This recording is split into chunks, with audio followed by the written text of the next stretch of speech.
Muy bien, vamos a arrancar con los protozoos. ¿Sí? Los protozoos son organismos eucariotas unicelulares.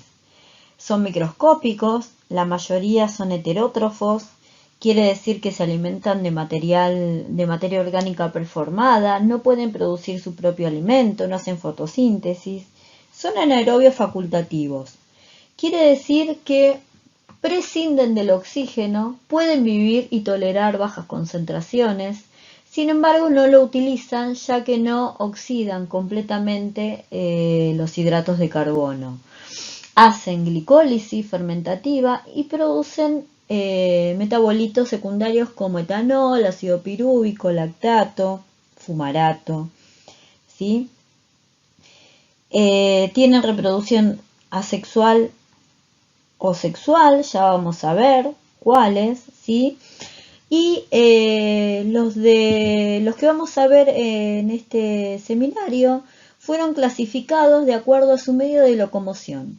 Pueden tener pseudópodos, pueden emitir pseudópodos, pueden tener cilias, flagelos, o hacer un deslizamiento mediante gasto de energía, que se llama gliding. Lo vamos a ver más adelante. Bueno, aquí les presentamos algunos ejemplos de las distintas organelas de locomoción de los trofozoitos. Algunos los vamos a estudiar en esta clase, ¿sí? Las amebas se desplazan emitiendo pseudópodos. Esta es una entamoeba histolítica. Los flagelados se desplazan mediante flagelos. En este caso podemos observar a Giardia intestinalis, ¿sí? Acá tenemos un ejemplo de un ciliado, que es el Balantidium coli, es el único que infecta al humano. Estos son todos pelitos, los cuales les permite el desplazamiento, ¿sí?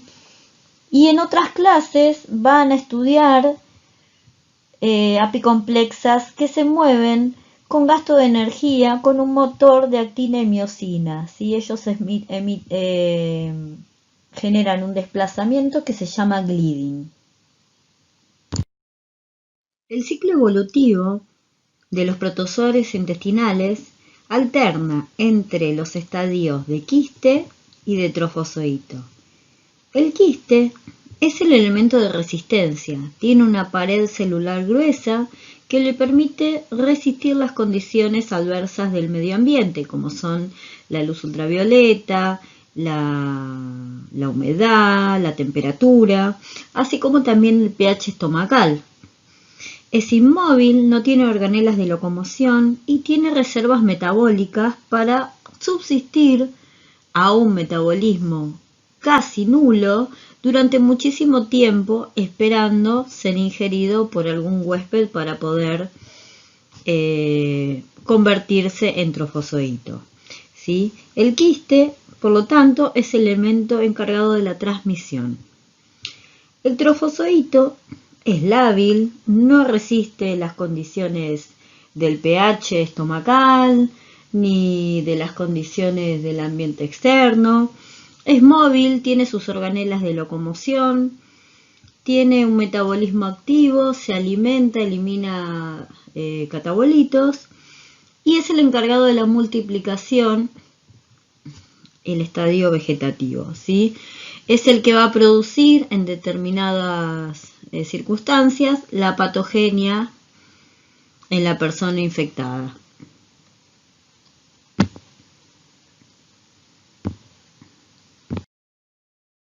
Muy bien, aquí podemos ver más claramente cómo es el ciclo de vida de estos protozoos, ¿sí? Un trofozoito se enquista en un quiste y el quiste se desenquista dando liberación al trofozoito.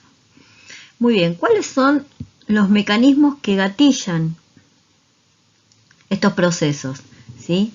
Para Giardia se ha demostrado que la depresión del colesterol, así como la alta concentración de sales biliares, son factores fundamentales.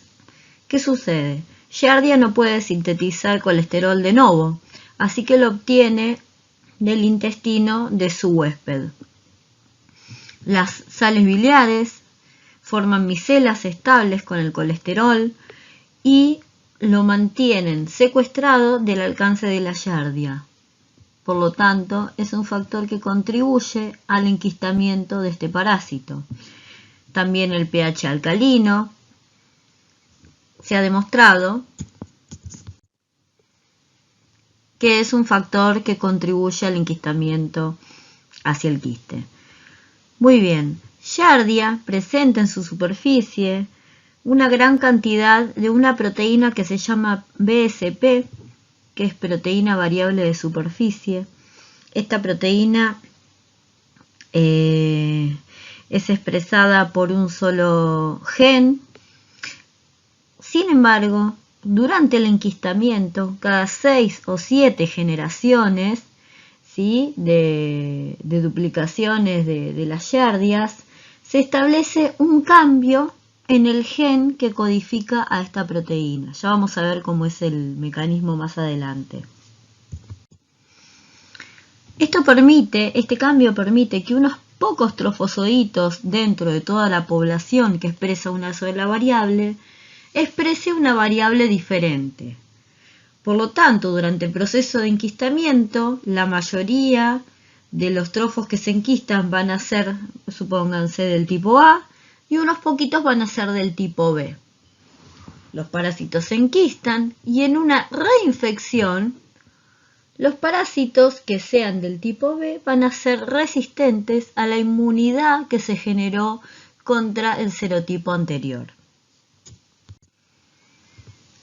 Ahora bien, los factores que determinan el enquistamiento en entamoeba histolítica son unos cuantos. La privación de glucosa es fundamental, ¿sí? Es su principal fuente de energía. Sin embargo, los ácidos grasos de cadena corta también son muy utilizados por la entamoeba para alimentarse. Las bajas concentraciones de mucus también son disparativas del enquistamiento de la entamoeba histolítica, así como la elevada tensión de dióxido de carbono.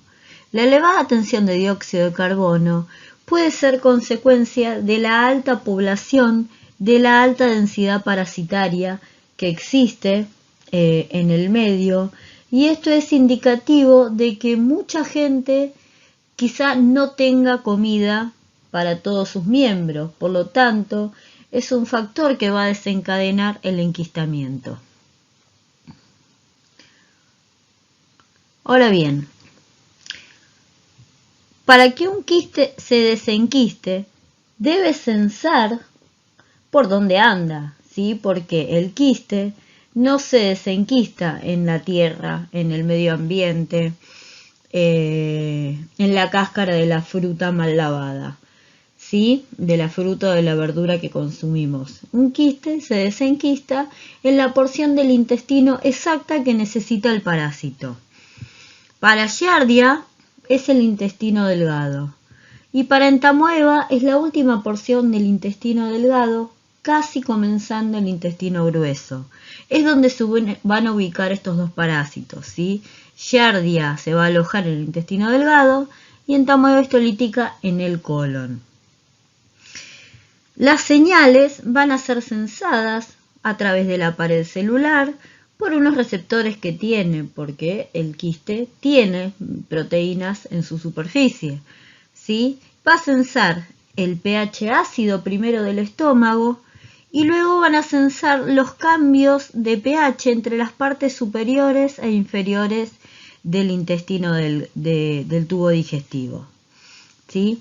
Para el desenquistamiento se ponen en marcha mecanismos enzimáticos tanto del parásito como del huésped. Los dos contribuyen a la ruptura del quiste, no es un proceso pasivo en el cual se desintegra la pared celular. No, es un proceso activo también por parte del parásito, ¿sí? Ya sea si tenga flagelos, ellos van a estar rompiendo la pared del lado de adentro, se van a utilizar fosfolipasas, se van a utilizar proteinasas, quitinasas, etc.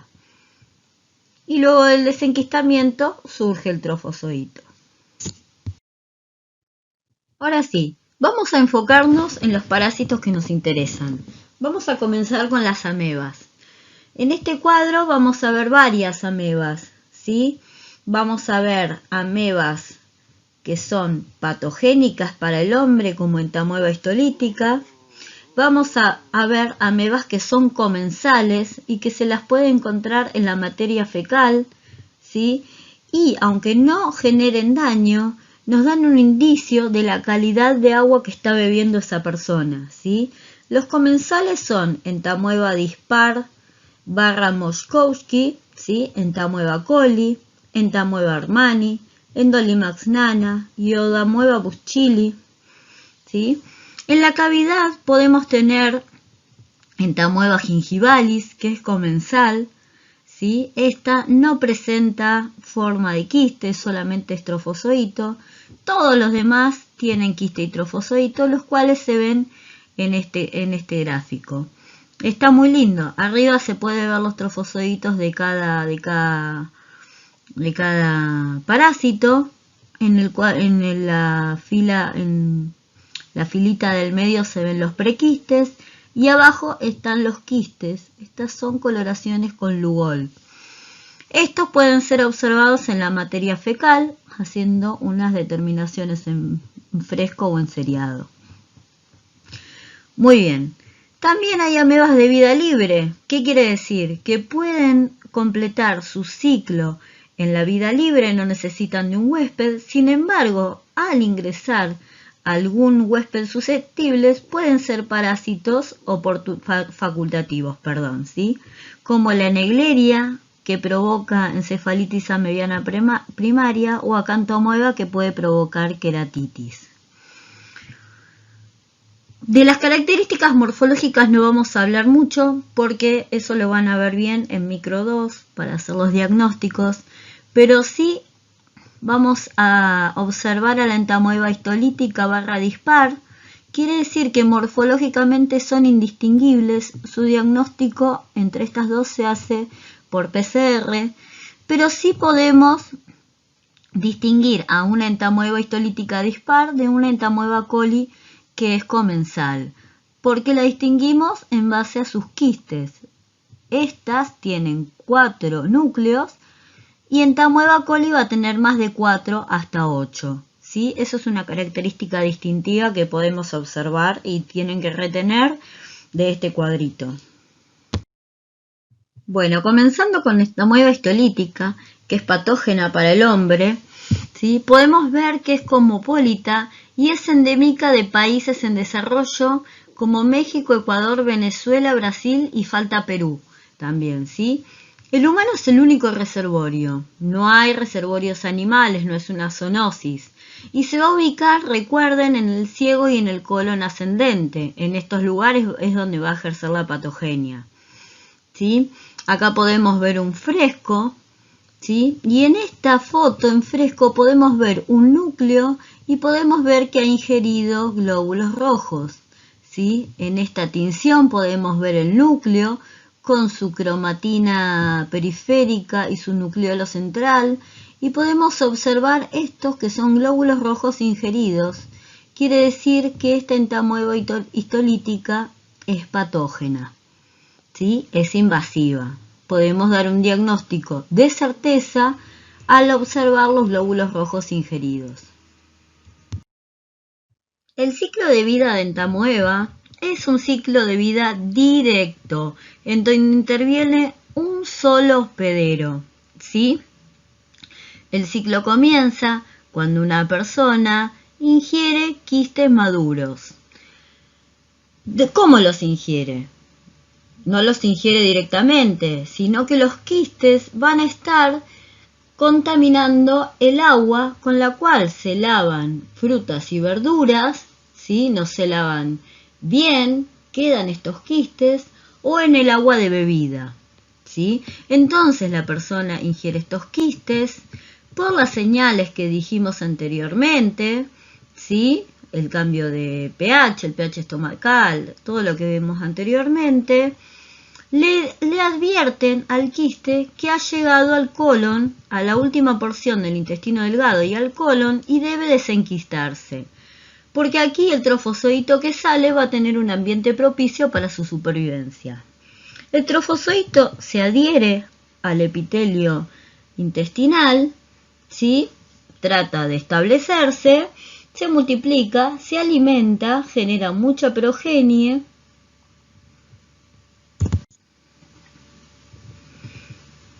De acuerdo a los factores de virulencia, va a producir o no un daño a nivel del colon, ¿sí? Y si tiene más factores de virulencia que le permitan atravesar el epitelio y dirigirse hacia otros órganos, es que va a poder establecer una infección extraintestinal, ¿sí? El primer órgano de choque es el hígado y en mucha menor frecuencia los pulmones y el cerebro. Ojo, que no todos los trofozoitos pueden atravesar el epitelio intestinal y sobrevivir en el lecho vascular, ¿sí? Solo un 1% de las infecciones logra establecerse como extraintestinal también, ¿sí? Ahora bien, estos trofozoitos que se están alimentando, que se están duplicando acá en el colon, que están o no generando patogenia, cuando sensan alguna señal adversa, ¿sí? Como alta densidad de trofozoitos, escasa glucosa, se gatilla el enquistamiento. El trofozoito se enquista y sale con la materia fecal hacia el exterior. Y sale automáticamente infectivo el quiste, ¿sí? No es que necesita un tiempo en la tierra para madurar, es automáticamente infectivo.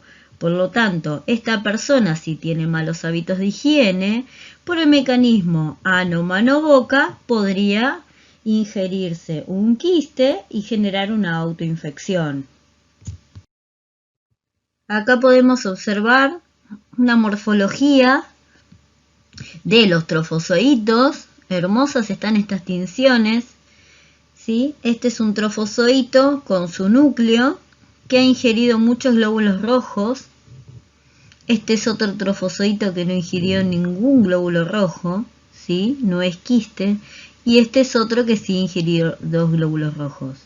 Estos son los quistes maduros que tienen solamente hasta 4 núcleos. Esto es distintivo de los quistes de entamueba histolítica.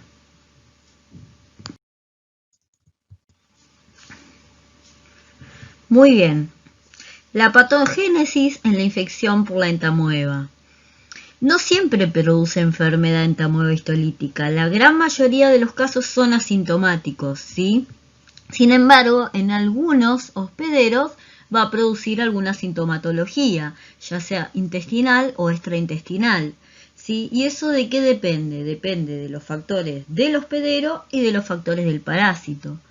Por parte del hospedero, se sabe que la desnutrición, el alcoholismo, la corticoterapia y las inmunodeficiencias van a desbalancear el microambiente intestinal, la cantidad de mucus, la flora bacteriana va a estar alterada y la motilidad intestinal. Esto va a dar lugar a mayor o menor probabilidad de que se establezca la entamueba, de que se pueda favorecer la infección por entamueba histolítica. Con respecto al parásito, se han demostrado varios factores de virulencia. Uno de ellos, muy importante, es una proteína de adherencia inhibible por galactosa, es una lectina.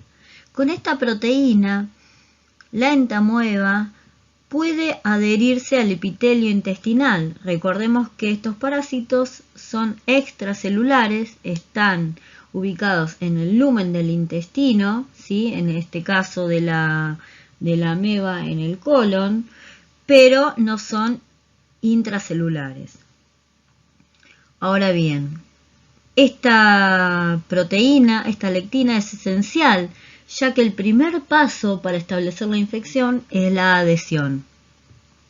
Luego tienen una serie de enzimas, ¿sí? Que son amebaporos, varias, son importantes, con las cuales van a poder alimentarse, combatir la respuesta inmune y otras cosas que vienen más adelante. tienen proteasas, las cuales le permiten degradar la matriz extracelular y atravesar la barrera intestinal. Tienen fosfolipasas, las cuales también van a favorecer el establecimiento de la infección. Y algunas cepas presentan mecanismos de resistencia a la lisis por complemento. Estas, que van a ser en un 1% de las infecciones, ¿sí? Estas amebas van a lograr poder sobrevivir en el lecho vascular y no ser degradadas por el sistema del complemento. Acá podemos empezar a ver esquemáticamente cómo sería la patogénesis de la infección por entamoeba histolítica. Podemos observar la infección por una ameba, la cual no tiene tantos factores de virulencia. Entonces logra disgregar un poco el moco mediante su set de proteasas, y bueno, se alimenta, se reproduce, y llegado el momento y dependiendo de la cantidad de trofozoitos que hubiere y del alimento disponible, se empieza a enquistar y estos quistes salen con la materia fecal hacia el exterior. Esta infección es asintomática, no se ha dañado el epitelio intestinal. Sin embargo, si la ameba tiene otros factores de virulencia tales que le permiten disgregar mucho más el moco, adherirse al epitelio intestinal, romper las uniones intercelulares, combatir las células que la están atacando, degradar el epitelio intestinal, alimentándose de él, de todo lo que tiene a su alrededor, y logran llegar hasta un vaso sanguíneo, podrían diseminarse hacia otros órganos. Acá la ameba también va a tener que tener una resistencia al complemento si no va a ser degradada en esta instancia, ¿sí? La ameba que tenga todos estos factores de virulencia va a poder establecerse, supónganse, en el hígado. Acá podemos observar algunas proteínas necesarias, como les dije. La adhesión es fundamental. Degradar la matriz extracelular, las uniones intercelulares, degradar, eliminar a las células que tiene por delante, es fundamental. Y poder resistir el complemento, ¿sí? Y tener, resistir los mecanismos de capping, ¿sí? Y otros que pone en marcha el propio huésped. En este esquema podemos ver paso por paso las moléculas involucradas durante el proceso inicial, ¿sí? previo a la inflamación, previo a la invasión, perdón, ¿sí? Todo esto va a desencadenar un proceso inflamatorio que va a ser conveniente para la ameba para su invasión, ¿sí? Y comienza así. Primero la ameba se tiene que adherir. Como les dije, la SHIAP es esencial. Se adhiere el epitelio intestinal. Previamente tuvo que haber degradado todo el mucus, ¿sí? Para llegar hasta aquí. Bueno, y esta adhesión va a desencadenar la activación de la célula que está siendo avisada, tocada, ¿sí? Y va a desencadenar la transcripción de ciertos genes. Va a poner en marcha la producción de precursores de interleuquina 1, ¿sí? Y la ameba va a ayudar en este proceso liberando amebaporos, ¿sí? Liberando cisteína proteasas para degradar a la célula que está atacando y para activar el precursor de interleuquina 1. Cuando se haya activado interleuquina 1, alfa y beta, se va a disparar las transcripciones de genes proinflamatorios, ¿sí? Como la interleuquina 1, 8, derivados de la ciclooxigenasa 2, prostaglandina E2. Se va a poner en marcha todo un mecanismo inflamatorio, proinflamatorio. Se van a reclutar los neutrófilos gracias a estos quimiotractantes, ¿sí? Y estos neutrófilos también van a ser blancos de la ameba, ya que la ameba engulle todo lo que tiene a su camino, ¿sí? Se van a empezar a romper las uniones intercelulares, va a degradar la matriz extracelular y va a poder atravesar y va a generar la invasión. Acá podemos ver distintos procesos que pueden ocurrir durante la infección con las amebas, ¿sí? Podría suceder que la ameba haga una perforación y se sobreinfecte peritoneo, ¿sí? Pueden establecerse uno o varios amebomas. Estos amebomas es tejido, es respuesta inmune que luego se transforma en tejido fibrótico alrededor de las amebas, ¿sí? Las lesiones más características son las úlceras. Son úlceras que tienen forma de cuello de botella y visto desde la superficie, macroscópicamente forman un botón de camisa, un punto como botón de camisa en el lugar de entrada en el epitelio intestinal. Esto puede sobreinfectarse también.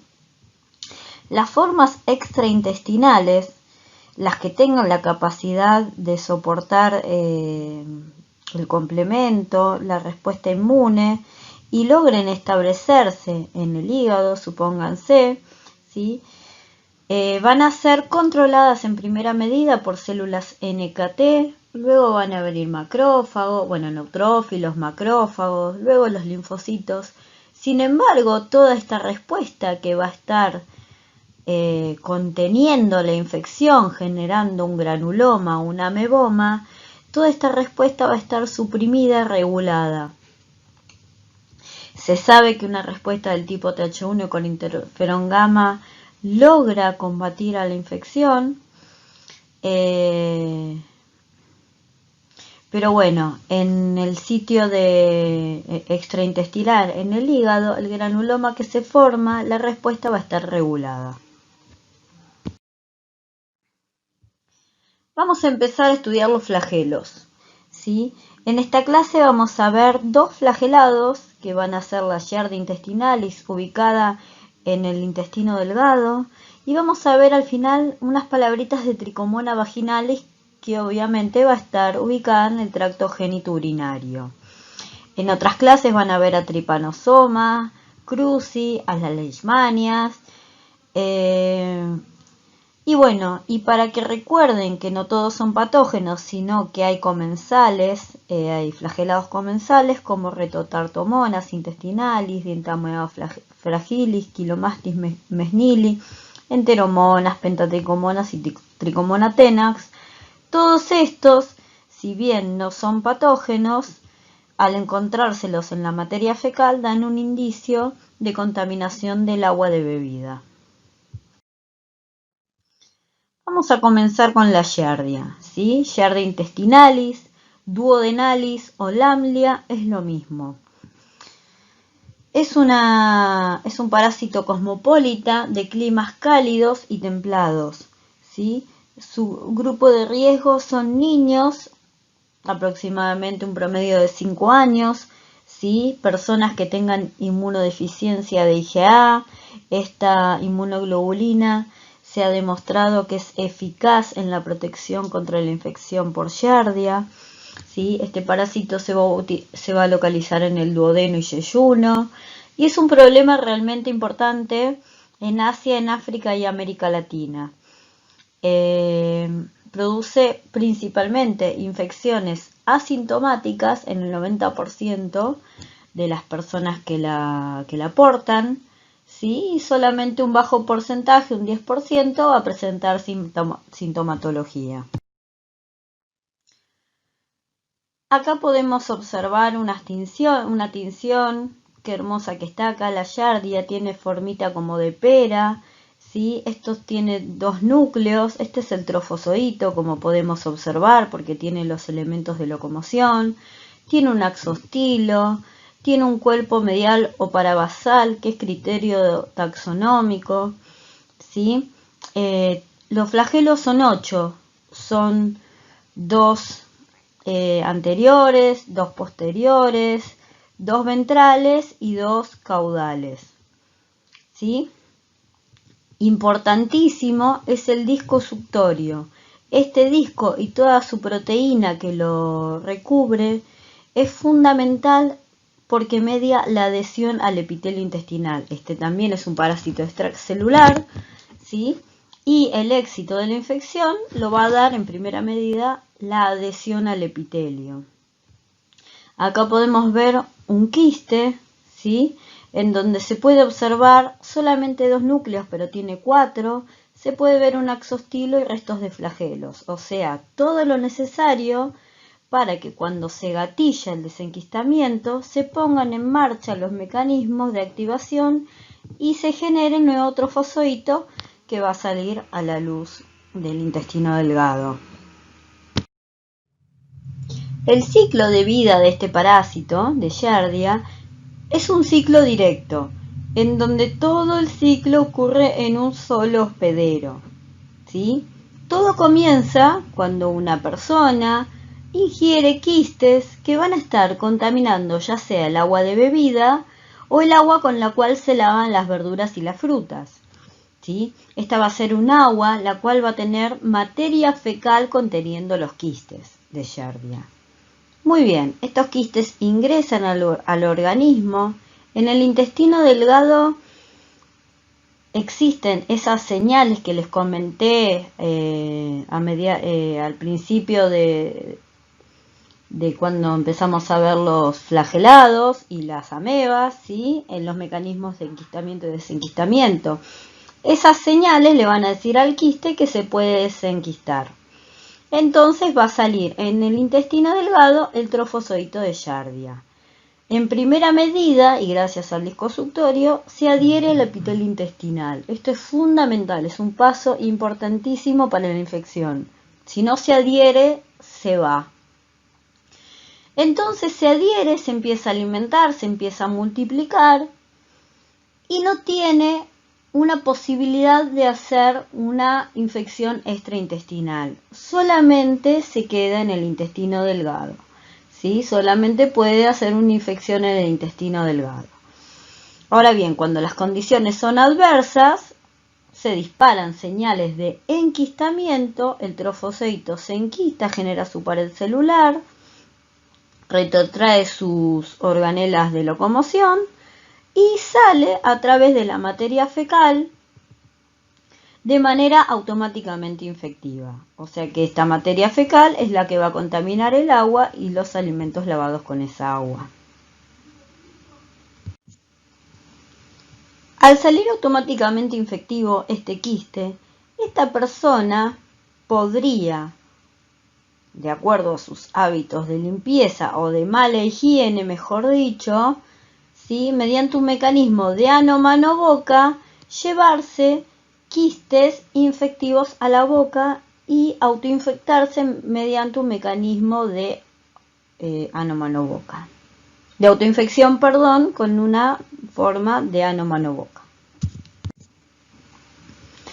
Bueno, quedó medio lío de palabras, espero que se entienda. Cualquier cosa ya saben que nos van a poder preguntar. Aquí abajo es para recordarles, ¿sí? Que el trofozoito, se divide por fusión binaria longitudinal, ¿sí? De un trofozoito, 2 trofozoitos.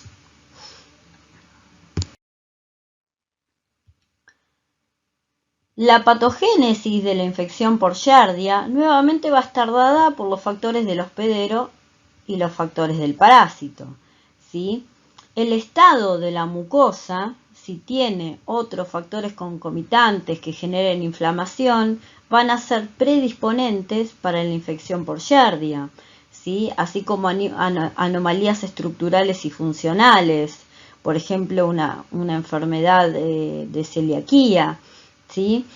Así como también el déficit y la disminución de la inmunoglobulina A. Todo esto va a contribuir a que esta persona sea más susceptible a la infección por este parásito. Con respecto a la Giardia, ¿sí? Hay cepas de distinta virulencia, hay variabilidad intraespecífica, o sea que hay cepas más virulentas que otras. La carga parasitaria es un factor predisponente hacia la infección o no, ¿sí? Unos pocos parásitos no van a causar una infección productiva. Más de 10 o 15 parásitos ya sí, ¿sí? Giardia tiene una proteína de superficie que es la proteína variable de superficie. Es una proteína que se expresa con un solo gen, ¿sí? Que en determinada, cada tantas generaciones, presenta una variación. Por lo tanto, esta nueva generación de giardias que presentan esta variación le van a permitir escapar de la respuesta inmune ya formada. ¿Sí? Esto le confiere una ventaja para su diseminación, ¿sí? Y aumenta su virulencia, por supuesto. Además tiene muchísimas proteasas y tiene proteínas como la giardina que están en el disco suctorio que le permiten la adhesión. Todos estos factores van a contribuir a que sea más o menos malita la giardia. Como les conté un par de veces, ¿sí? La variación antigénica de esta proteína va a estar dada por un mecanismo de ARN de interferencia, ¿sí? ¿Qué quiere decir? Que se van a expresar muchísimas variantes antigénicas, los mensajeros de todas las variantes antigénicas de la proteína de superficie A, B, C, D, E, F, G, todas las que tenga el genoma, y después se van a producir ARNs de interferencia para todas esas variantes menos uno, y esa es la que se va a expresar. ¿Sí? Esto es una ventaja evolutiva que la vamos a ver acá y la van a ver más adelante en otro parásito. Este mecanismo, ¿sí? Tiene algunos componentes como el Dicer, el AGO, ¿sí? Algunos mecanismos demostrados ya para este proceso de silenciamiento mediante ARNs de interferencia.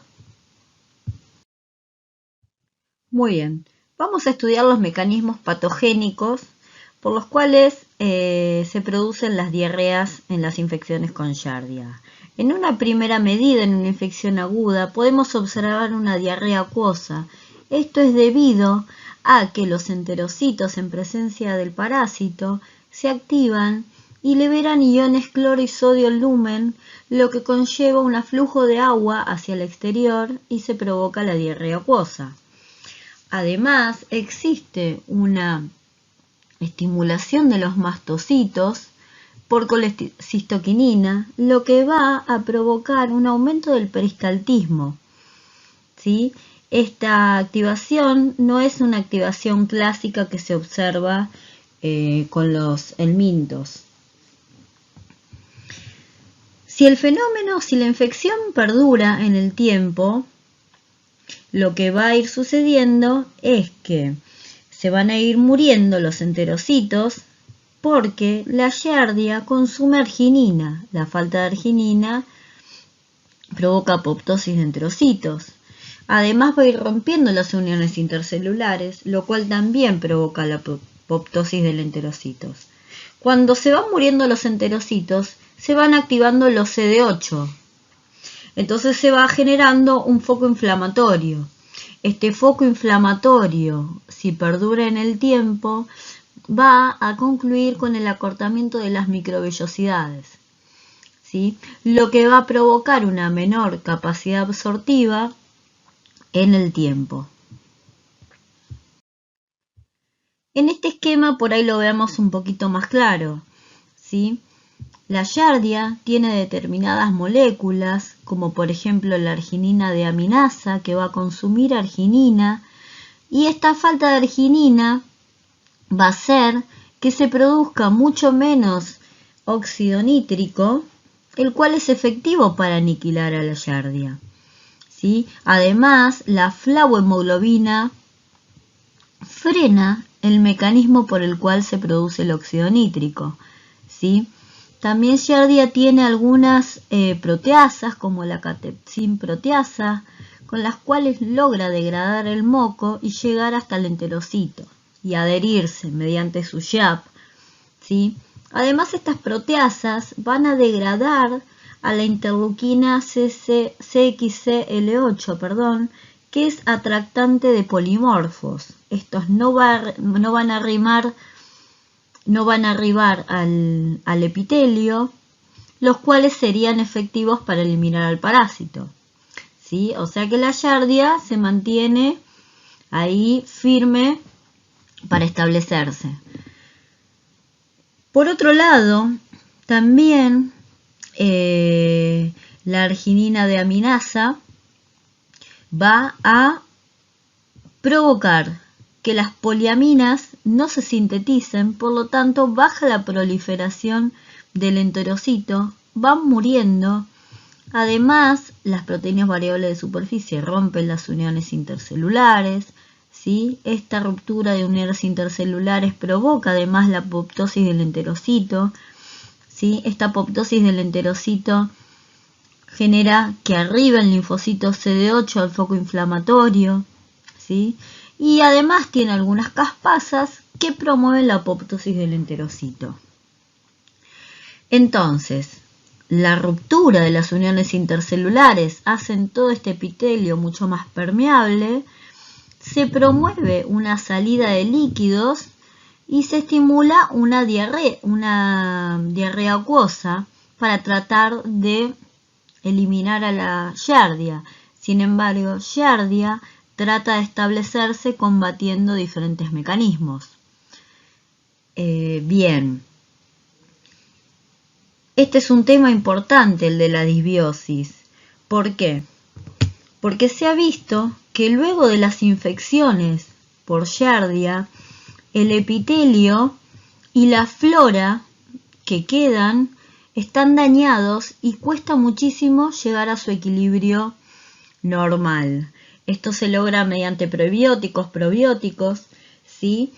Y este daño, esta desmejora, promueve que se establezcan otros problemas en el intestino, ¿sí? Esta falta de regulación no es un tema menor. Aquí podemos ver en esta imagen que es una clara evidencia del responsable de la atrofia vellositaria, el gran infiltrado inflamatorio que se puede observar en esta vellosidad, ¿sí? Mononuclear del linfocito CD8 generando el foco inflamatorio. Esto genera un acortamiento de las vellosidades, la hiperplasia de las criptas y menor capacidad absortiva, ¿sí? Giardia intestinales afecta un grupo etario de niños de 5 años aproximadamente y causa un menor crecimiento. Esto se evidencia en la curva pondestatural. Por eso es tan importante estudiar esta infección. Bueno, para terminar vamos a estudiar un poquito sobre Trichomonas vaginalis, que es un protozoo flagelado que causa la tricomoniasis, ¿sí? Es una enfermedad de transmisión exclusiva de la especie humana, ¿sí? De hombres y mujeres, no solo de mujeres. Los factores de riesgo van a ser la edad, porque va a ser una edad en donde las personas tengan relaciones sexuales, ¿sí? Otro factor de riesgo son las múltiples parejas y las prácticas sexuales sin preservativo. Estos parásitos poseen hidrogenosoma, es una particularidad que los diferencia de otros flagelados, ¿sí? Y no poseen mitocondrias, como si las poseen las giardias.